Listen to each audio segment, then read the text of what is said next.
Fala galera do auladê.com.br, tudo bom? Eu sou o professor Álvaro, sou o seu professor de biologia aqui do auladê.com.br. E aí pessoal, olha só, hoje a gente vai continuar a saga da histologia aí, né? Falando de histologia, continuando com o tecido epitelial, agora falando do glandular. Pessoal, no tecido epitelial glandular, cadê minhas canetas, aqui. Tecido epitelial glandular, tá? Ele, como é um tecido epitelial também, ele vai apresentar aquelas características de células justapostas, vai apresentar também a característica de serem ligadas, né, ou coladas à lâmina basal, tá? E aí, e também são, né, também é um tecido avascular. Então essas características aqui do tecido epitelial glandular permanecem, tá? Que é o mesmo tecido epitelial de revestimento. Mas a função desse tecido epitelial glandular, ele está relacionado com isso aqui, ó, secreção, tá? E aí eu quero que vocês prestem atenção que assim, ó, secreção é quando eu libero substâncias para fora da célula, mas que essas substâncias vão ter determinada função para o organismo, ou que essa secreção vai agir em outro órgão, ou que essa secreção vai funcionar para alguma parte, para algum outra célula do teu corpo. Então, isso é uma secreção. Secreção é quando a tua célula libera substâncias que vão ser úteis para o teu organismo. Não confunda secreção com excreção. Excreção é outra coisa totalmente diferente. Na excreção, você excreta, você retira do organismo ou da célula substâncias que são tóxicas para o organismo ou substâncias que estão em excesso dentro da tua célula. Isso é excreção. Tranquilo? Beleza. Então, a secreção eu estou liberando normalmente na secreção estou liberando uma substância que seja útil para o organismo. Vai ter algum funcionamento nesse organismo, alguma função no teu organismo. Beleza. E aí, esse tecido epitelial glandular vai tratar de glândulas. Eu posso ter glândulas que são unicelulares ou glândulas pluricelulares, que é a grande maioria, tá? Então, uma glândula unicelular vai ser uma célulazinha caliciforme ali, por exemplo, que nem a gente tem ali no intestino, que vão liberar algum muco. Eu posso ter, por exemplo, na parte respiratória a gente libera algum muco e esse muco aí serve, por exemplo, para lubrificar ou para retirar impurezas que estão no tecido epitelial. Então, as unicelulares normalmente estão relacionadas com essa parte aí de liberação de substâncias ou são célulazinhas caliciformes pequenininhas que liberam algumas substâncias, como por exemplo o muco. E aí, esse muco, né, ele pode ser, um dos tipos de classificação. Então, já que a gente está falando de muco, a natureza da secreção, ela pode ser serosa, ou a glândula pode ser classificada como serosa ou glândula mucosa. Então é a natureza da secreção. O que é uma glândula serosa? É aquela que libera substâncias basicamente de água mais proteínas. Então isso daqui é uma glândula serosa, que libera água mais proteínas. Tá? Isso é uma glândula serosa. Agora, uma glândula mucosa, um muco, vai ser água mais uma glicoproteína. Então, isso daqui é a forma de liberação de substâncias. Então, eu posso classificar as glândulas, glândula serosa, então é porque ela libera proteínas diluídas em água. E uma glândula mucosa é aquela que libera glicoproteínas diluídas em água, tá? Voltando aqui, ó, a classificação dessas glândulas pode ser de acordo com o local que essa secreção vai ser liberada. Como assim? Eu posso ter glândulas que são, por exemplo, exócrinas. Uma glândula exócrina vai ser aquela que vai liberar as substâncias para fora do corpo ou para dentro de um órgão. Vou repetir. Glândula exócrina é aquela glândula que libera a substância para fora do corpo ou para dentro de um órgão, tá? E aí eu tenho vários tipos de glândulas exócrinas. Por exemplo, glândula mamária, glândula sudorípara, glândula sebácea, glândula salivar. Tudo isso são glândulas em que eu vou liberar a secreção para fora do corpo ou para dentro de um órgão. Por exemplo, a saliva ela não é para fora do corpo. Ah, não sei, mas eu babo quando eu falo. Tá, não, beleza, tá indo para fora do corpo. Mas a saliva tu libera para dentro de um órgão. Tua boca é um órgão, né? Então tu vai estar liberando ali para fora, para dentro de um órgão, aquela secreção ali.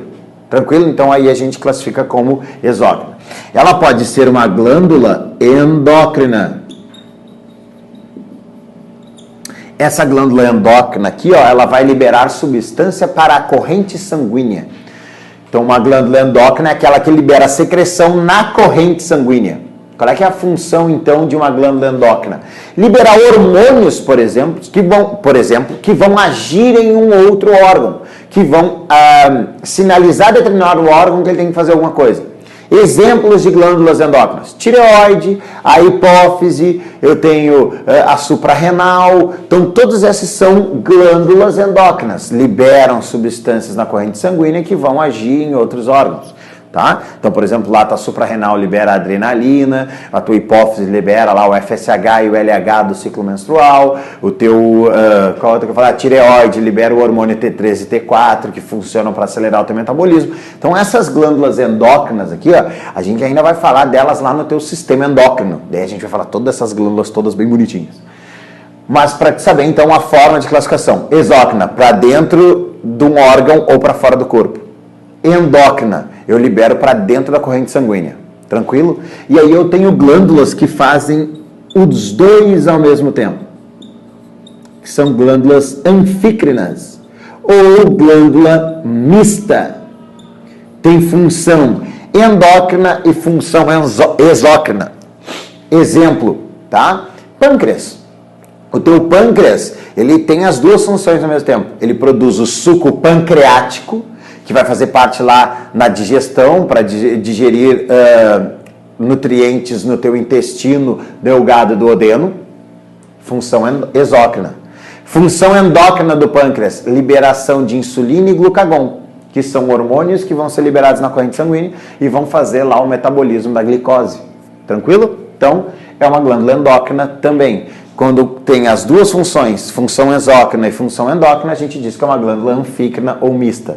Tá? Existem mais dois órgãos que são as gônadas: masculina, testículos; feminina, ovários. E aí lá nos testículos o homem libera na função endócrina testosterona pelos testículos. Então o teu testículo produz testosterona, que vai dar as características sexuais masculinas secundárias. E na função exócrina ele libera espermatozoide. Ah, pode crer, seu espermatozoide vai para fora do corpo e tal. Não, não é isso. Não é isso. Tá? É porque ele vai ser produzido nos testículos e vai ser armazenado num órgão que é o teu epidídimo. Então lá em cima do testículo tem um órgãozinho que chama-se epidídimo e ele fica ali todo armazenado com os teus espermatozoides. Por isso é a função exócrina. Tranquilo? As meninas a mesma coisa. Os ovários de vocês produzem progesterona e estradiol, ou estrógeno, ou estrogênio, como tu quiser chamar. Então progesterona ou estrógeno, que são hormônios sexuais femininos, né? E então, esses hormônios é a função endócrina. A função exócrina vai ser a liberação do ovócito. Então, ele sai do ovário e entra lá nas trompas. Então, ele está liberando aquele ovócito para dentro de um órgão que são as trompas. Função exócrina. Tranquilo? Então, o local da secreção pode ser uma forma de classificar a natureza da secreção e quanto ao tipo de secreção, tá? Como vai ser liberada essa secreção. E aí pode ter três classificações, tá? Elas podem ser merócrinas,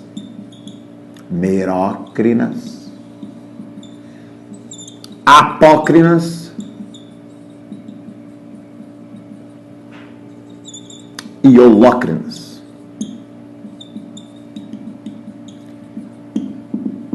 Beleza.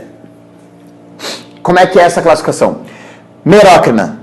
Quando a célula liberar essa secreção, vai sair apenas a secreção. E aí a gente diz que é uma secreção merócrina. Sai só secreção bonitinha de dentro da célula, não sai mais nada. Tá? Então bota aí, ó, para resumir. Na merócrina sai apenas a secreção. Apenas o composto que tem que ser liberado da célula. E o exemplo disso aqui, por exemplo, é a sudorípara, salivar. Sai só o que tem que ser liberado. Na apócrina, vai sair um pedaço da célula junto. Então, vou botar aqui, ó, pedaço da célula mais a secreção. secreção. Ficou apertado, tá? Então, sai o pedaço da célula mais a secreção junto. Exemplo, glândula mamária, tá? Que é a glândulazinha aí dos mamíferos. Peraí, mamária. Como é difícil falar e escrever, Jesus. Né? Então, glândula mamária, ela vai fazer, então, a liberação do leite, secreção, mais a liberação um pouquinho, um pedacinho, uma partezinha da célula. Por que então é importante, né? Por isso que a gente diz que é importante a mãe amamentar o bebê, né? Logo que ele nasce. Por quê? Porque esse pedaço da célula que é liberada junto com a secreção, junto com o leite, isso aí serve para sensibilizar o sistema imune do bebê. Então o bebê já começa, olha só, essa proteína aqui ela é desconhecida, então eu já vou começar a fazer uma resposta imune aqui, e aí o sistema imune do bebê já é sensibilizado, então ele já começa a ficar ligado, tem uns negócios aqui que são estranhos, vou começar a me mexer aqui, tá? Então por isso que o colostro, né, que é o leite materno liberado lá na glândula mamária é tão importante, porque ele é uma secreção apócrina, sai um pedaço da célula junto. Holócrina, olo é tudo. Né? Lembra lá da embriologia, né? A embriologia tem a divisão holoblástica, que é a divisão total, holo, toda a célula. Então aqui, ó, junto com a secreção sai a célula toda, célula mais a secreção. Secreção. E aí a gente tem como exemplo de holócrina as glândulas sebáceas. São as glândulas que a gente tem próximo à pele, né, que liberam o sebo, né, a parte ali, sai um monte de células, sai aquele sebo, aquela coisa toda oleosa da tua pele que serve para proteção, né, serve para impermeabilizar a tua pele e tal, para dar uma protegida no teu organismo, tranquilo? Então a glândula sebácea, ela é um exemplo então de glândula holócrina, que sai a célula inteira, né, liberada junto com a secreção.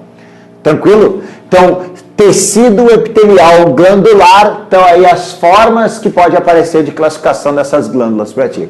Tranquilo, meus queridos? Não se esqueçam de se inscrever no canal, de dar um gostei no vídeo aqui, se tu curtiu a aulinha, e outras, comenta aí, manda uma mensagem aí para mim, e aí daqui a pouco eu te mando um abraço lá.